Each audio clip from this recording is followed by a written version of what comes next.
Good day, students. Welcome to mathgoodstuff.com. In this clip, we're going to be going over how to graph transformed trig functions. Alright, so the instructions for the example we're about to do is to graph one period to the left and right of the phase shift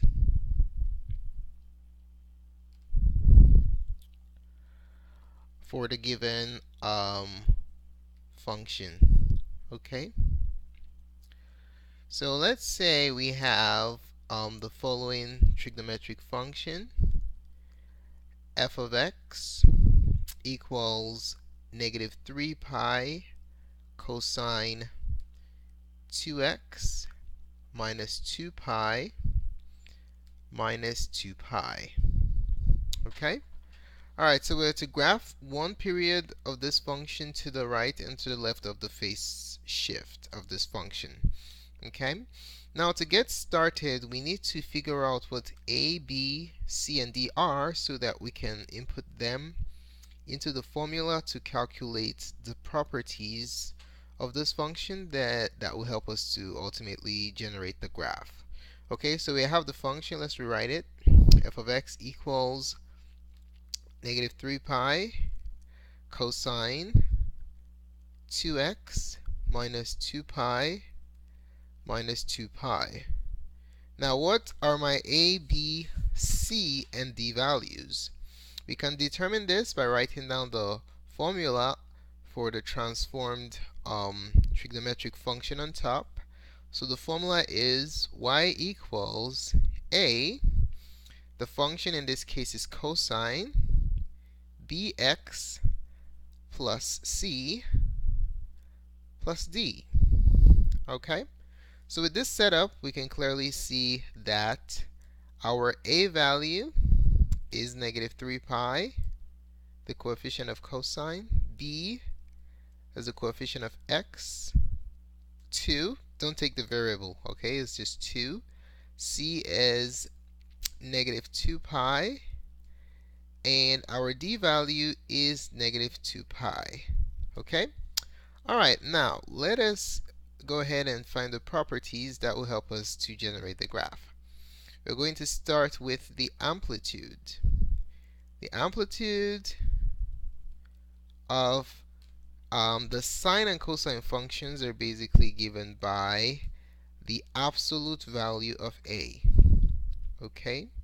Remember, the asymptotic trig functions, tan, cotangent, cosecant, and secant do not have amplitudes. Okay, only sine and cosine have amplitudes. So the absolute value of a is how you compute the amplitude. So the amplitude here is going to be the absolute value of negative 3 pi. And that's going to give us 3 pi. Okay, so how does this impact the graph?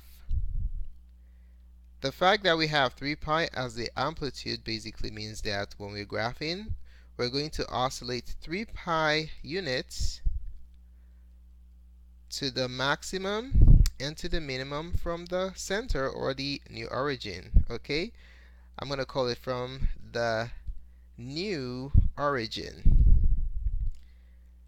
Alright, so from that new origin, when we go up 3 pi units up and down, we're going to hit the maximum and the minimum of the cosine function. That's the maximum and minimum displacement from the central position. Okay, let's move on to the period. Alright, so the period is going to help us to determine the length of one complete cycle. Okay, so the period is 2 pi over b, or in some cases 2 pi over the absolute value of b, or pi over b for tan or cotangent.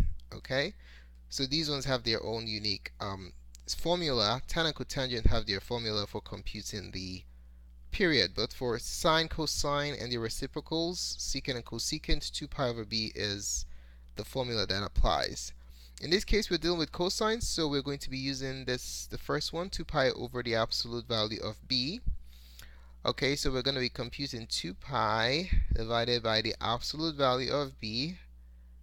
b is 2, so we have 2 pi over 2, which is just pi. Alright, so how does this help us set up our graph? Well, one complete cycle is going to be pi units long. So if we want to break a complete cycle into 4 quadrants, we're going to have 4 ticks in our calibration to yield one period, which is pi. In our setup, a tick will represent a quadrant, the length of a quarter of a cycle, which is just like quarter 1, 2, 3, 4. Okay? Alright, now another thing to know is the frequency. The frequency is just the reciprocal of the period. In this particular case, we're looking at the absolute value of b over 2 pi. Or you can reciprocate these two if you're dealing with tan or cotangent. That's not the case here, so we don't need to consider that. Our frequency is just going to be 2 over 2 pi, or the reciprocal of pi, which is 1 over pi. Alright, so graphically this doesn't do much for us. So let's move on to the next component, which is the phase shift. The phase shift is given by the formula negative c over b. Negative c over b. Okay. Alright, so let's compute negative c over b. Negative c over b is going to be negative c is negative, right? So be careful here. Negative 2 pi divided by b, which is 2. Okay, the two minuses multiply by each other, so you slash and dash. 2 pi over 2 gives us pi. So that tells us how we are going to shift our y-axis. Okay, so we're going to have the old y-axis. We're also going to have a new y-axis. So where's our new y-axis going to be? So a new y-axis is going to be pi units to what direction? Pi units to the right, because our phase shift is positive. Okay, remember, phase shift, we're looking at the movement to the left or to the right along the x-axis. So our y-axis is going to be shifted pi units to the right. Alright, next shift that we're going to look at is the vertical shift. This impacts our x-axis. So our vertical shift is given by the formula d. Okay, so d units either up or down. Okay, so let's compute what d is in this setup right here. Our d is negative 2 pi. So what does that tell us? It tells us that our new x-axis is going to be what? 2 pi units down from the origin. Okay, our y is pi units to the right. Our new x is going to be 2 pi units down. Now, what is the intersection of the y and the x-axis? The origin, right? Since we have a new y and a new x-axis, we're going to have a new origin. Okay, so our new origin is just a combination of our phase shift and vertical shift. Okay, so our x coordinates will be the phase shift. So the x coordinate for our new origin will be negative c over b, and then the y coordinate is going to be d. Okay, so if we put them together, just basically combine the results for this and that. You don't have to do the computations again. Put them together. Pi and negative 2 pi represents our new origin. Okay? Alright. Now, before we go ahead and graph, let's go ahead and set up our window.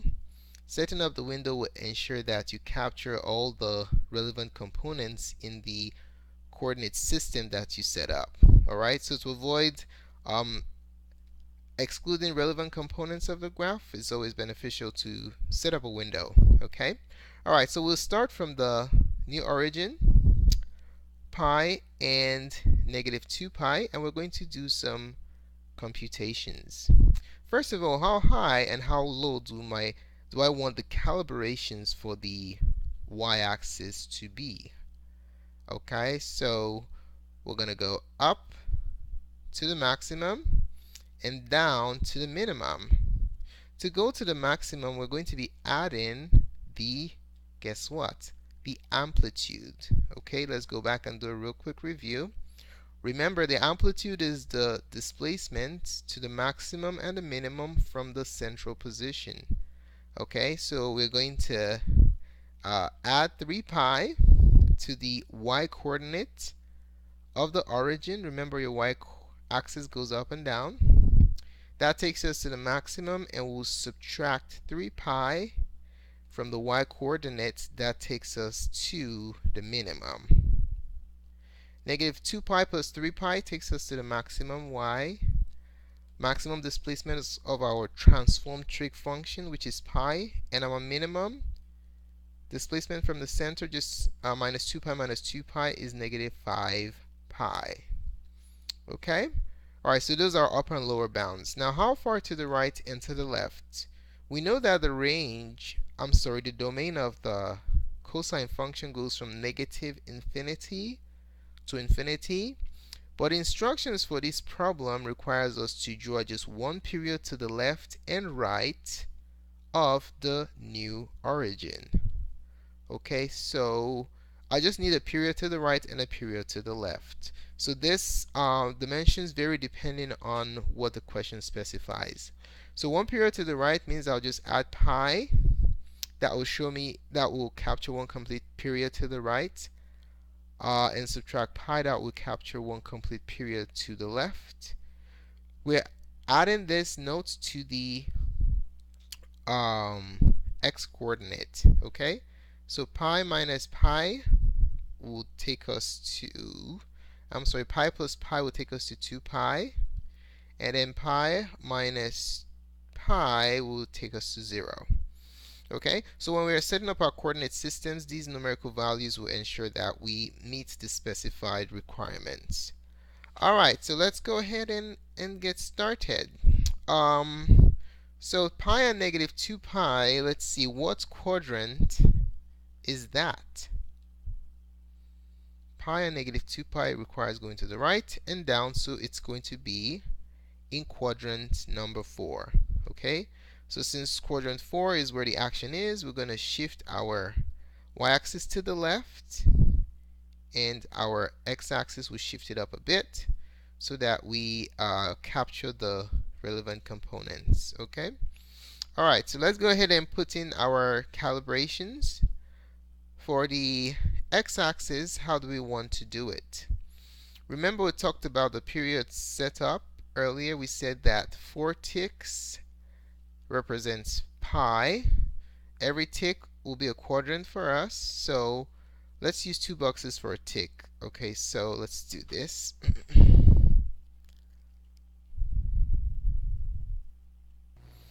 So we have, let's see, let's use 2 boxes for a tick. So 1, 2, 3, 4. So 4 ticks is going to be pi. So this would be the length of a complete period. Okay, so have we gone to the right far enough?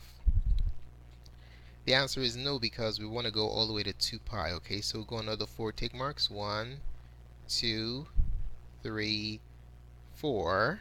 That's 2 pi. Okay, alright, to the left is 0, so we get max and min. We can use 2 boxes for a tick. We just want to note that our y-coordinate is in pi terms, so if we go up 1 unit, that's going to take us to pi. Okay, down, we're going as low as 5. 1, 2, 3.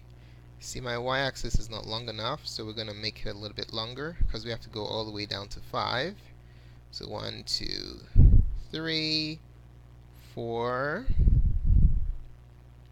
my 4 is acting up here, 4, 5, negative 5 pi. Okay? Alright, now let's go ahead and graph our maximum and minimum displacement from the central positions. Make that red. So this is our maximum right here. Our cosine, transformed cosine graph should not go above that. Our minimum displacement is right here. Our graph cosine function should not go beneath that. Okay? The center, our new origin is pi, negative 2 pi. Let's graph it. So this is negative 2, this is negative pi right here. This is negative 2 pi. So pi and negative 2 pi, our phase shift and vertical shift intersect at that point. Let's make it blue. So let's draw our new y and new x. New x and new y. Okay, I'm going to make that blue. So we have our new y-axis, phase shifted pi units to the right, and then we have our new x-axis, which is a vertical shift of 2 pi units down. Okay? Alright, now we are ready to graph. We've nicely set up our window. Now, what does the cosine function look like? Let's do a real quick review. The positive sine function looks like an S, right? For one complete period, that's what the positive sine function looks like. The negative sine function is also like an S, but it's reflected vertically about the y-axis, so about the x-axis, so it looks like that. Now for cosine, what does cosine look like? The positive cosine function looks like a cup. For one complete period, it looks something like that. And then for negative cosine, you have the cup reflected vertically across the x-axis, so you have an inverted cup. So which of these scenarios apply to this particular problem? Let's go back. We are graphing a negative cosine function. So we're looking at a situation where our cup is flipped upside down. Negative cosine, this is what one complete period will look like.